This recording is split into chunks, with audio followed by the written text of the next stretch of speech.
about you, but if my kid is sick, I'm not sending them to school, and I don't think you should either. But apparently, in the state of Ohio, they say doctors' excuses for children in school is not an excused absence. And now I am a strong believer, and I've always sat there and said, if your kid is snotty, sick, and just thrown up and going to give everybody else something, and everybody else is going to get sick, don't send their little butts to school. You keep them home so the whole school don't get sick.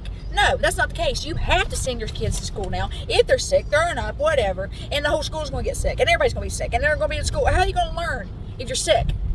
Hell, in my day, a parent's note was a good enough excuse to be in Yeah, a parent's note used to be good enough, but now doctors' excuses is not even good enough in school. So I'm going to tell you right now, I was already not going to, but I definitely am not sending my kid to school. For one, you can't trust teachers. Two, I don't want my kid bringing home and getting sick, and you could be sick across the road here, my kid will catch it already.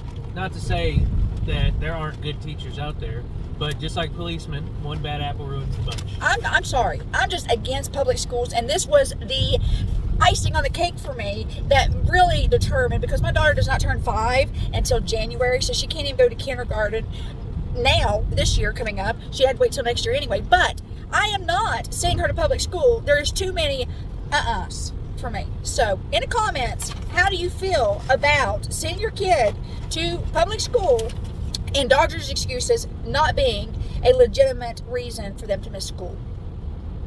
And it's not excused absence. So what are they going to do? And then, you know what, also, I'm not quite sure on the details. Doctors aren't open on the weekends. Doctors not open on the weekends. Now, let me tell you about this. What about dentist appointments? Kids got to go to dentists, got to go do all this stuff. That's not excused absence? So kids just not going to have their checkups? No.